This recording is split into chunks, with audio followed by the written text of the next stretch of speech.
What's going on, everyone? It's Gendo here, and welcome back to the FM Scout YouTube channel, where today's experiment is going to revolve around Alex Oxlade-Chamberlain and how he gets on at both Chelsea and Liverpool, the two teams that are trying to make him a part of their club.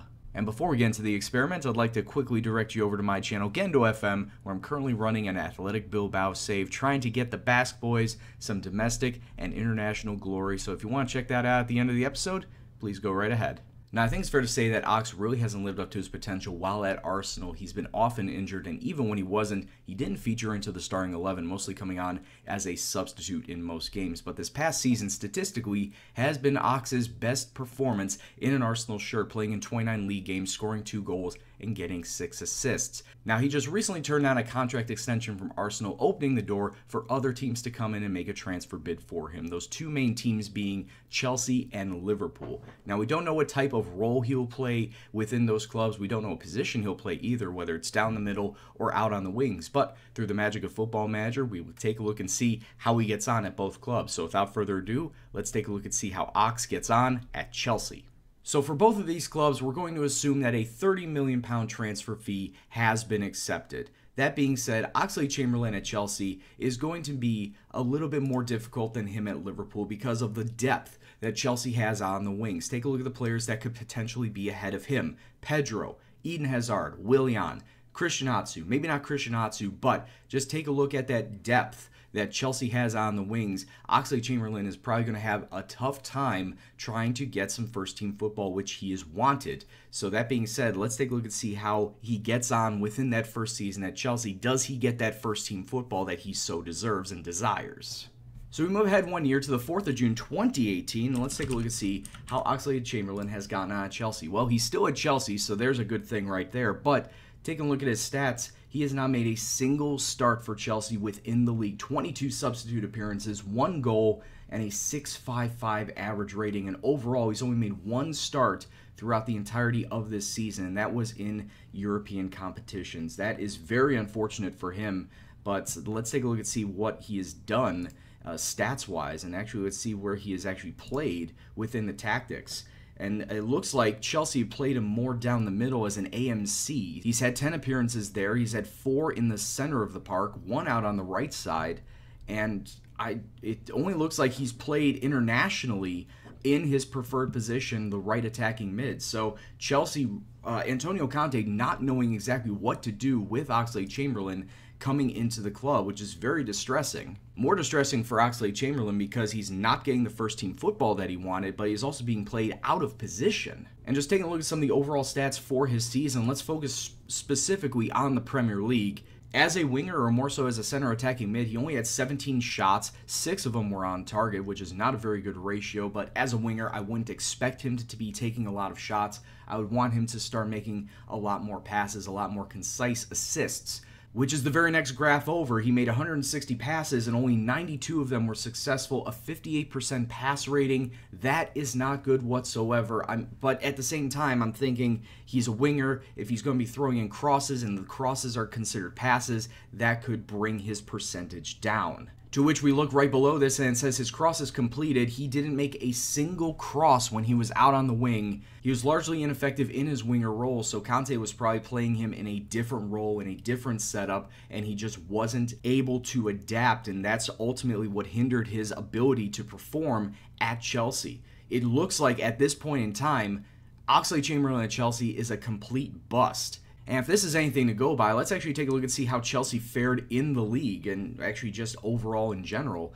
What were their overall performances? It looks like Chelsea, they finished 6th in the Premier League. That's not good whatsoever. They won the Community Shield, so that's something. They got out of their Europa League group. They actually won the Europa League final over Mönchengladbach, so that's a little bit of a consolation prize right there. They got knocked out of the 3rd round of the FA Cup to Charlton Athletic. That's not something they can look back very kindly on. They got knocked out in the 4th round of the League Cup to Blackburn. So overall, you could say a very mediocre season for Chelsea. They did win the Community Shield, they won the Europa League, but finishing 6th in the Premier League is definitely a far cry from what this team can conceivably achieve. And I'm not even saying Oxlade-Chamberlain coming in contributed to that, because as you saw by his stats, he was largely invisible. So it just came down to how Conte was using his tactics for this season. So Oxlade-Chamberlain at the end of this experiment at Chelsea is a bust. So now let's see how he would fare if he played at Liverpool. So another £30 million transfer, and this time Oxlade-Chamberlain is playing at Liverpool, where conceivably I feel that he would have a much better time breaking into the first team depending on how Klopp uses him. And if he does in fact play on that right-hand side like his traditional position is, right attacking mid, I feel the only two people that are sitting in front of him are Sadio Mane and Daniel Sturridge. If he can somehow wow Klopp and play well to the best of his abilities, he could somehow get past those two and become a starting player at Liverpool, but it all remains to be seen. So let's go ahead 1 year and see how exactly he gets on within the Liverpool squad. So it's now the end of the 2017-18 season, and let's get a checkup on old Alex Oxlade-Chamberlain, and already I'm taking a look at his stats, and it's much better, a ton better than what he did at Chelsea. 24 starts, 9 subs in the league, 7 goals, 7 assists, and a 7.02 average rating overall in all competitions, 47 appearances, 9 goals, 8 assists, 6.95. That is a very solid season for Mr. Oxlade-Chamberlain. And not only that, but getting the first team football they absolutely desired, and at the same time, you probably think that Klopp utilized Oxlade-Chamberlain in his natural position, in his natural role, in the formation. Let's take a look and see how exactly he played in Klopp's tactics. And right there and then, that's telling right there. 35 appearances in his natural right attacking mid position, 5 out on the left, 1 as a center mid and 1 as a center attacking mid. And playing in that right attacking mid, a 7.01 average rating. Absolutely the best place that he could have played. And in his natural position too. That is smart football tactics right there. Let's take a look at how he got on within the Champions League, within the Premier League. Actually, let's just take a look at the Premier League in general. In his 33 appearances, he took 41 shots, 17 of them were on target. That's still not very high, but it was higher than he did when he was playing at Chelsea. Moving over to how he did passing-wise, 652 passes. That's a ton better than what he did at Chelsea, and then 350 of them succeeded. Yes, that's still not a very good pass rating at 54%, but he was out there, he was making passes, he was making plays too, because he threw in 21 crosses, or I should say he threw in 72 crosses, 21 of them connected, a lot better than his ratio at Chelsea, where it was a big fat 0. And going even further down, 17 passes per game completed. It seems like at this club, Ox was more of a playmaker than what he was at Chelsea, where he was a bit part substitute.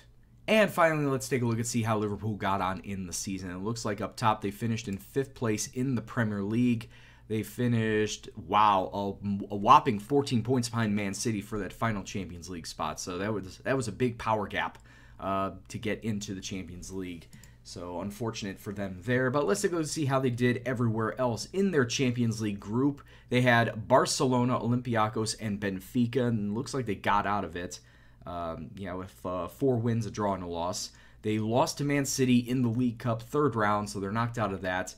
FA Cup, it looks like they made it all the way to the semifinal of the FA Cup, losing to Manchester United 2-1, and then also losing to Manchester United in the semifinal of the Champions League, 1-1 on away goals. So they played Manchester United 4 times in 5 matches. That almost seems unfair schedule-wise, but yeah, they just could not break that Manchester United curse, and they actually finished out 4 losses, 4 draws in their final 8 matches. Very unfortunate there, but hey, making it to a semifinal of the Champions League, I think pretty good. I mean, that seems like a pretty successful season. And definitely compared to the Chelsea season, Oxlade-Chamberlain was more of a factor. He had a bigger impact on Liverpool doing what they did in their competitions compared to what he did with Chelsea.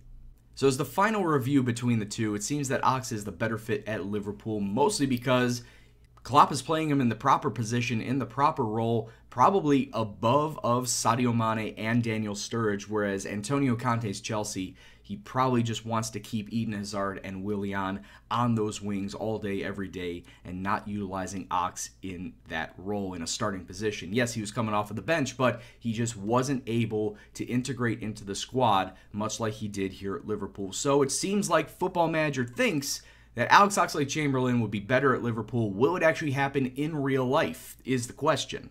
Chelsea fans, Liverpool fans, please let me know what you thought about this experiment in the comment box below. Do you think that he will be signed by your club? Do you think he'll do well at your club? And for everyone else, please leave your suggestions about what you want to see on the channel going forward in the comment box below as well. Don't forget to like, share, and subscribe to the FM Scout YouTube channel, and also don't forget to check out the FM Scout website. I can't stress this enough. It is a wealth of knowledge on that website, from tactics to players to teams. And if you want to get yourself your logos and your kit packs as well, you can get it all there in one stop.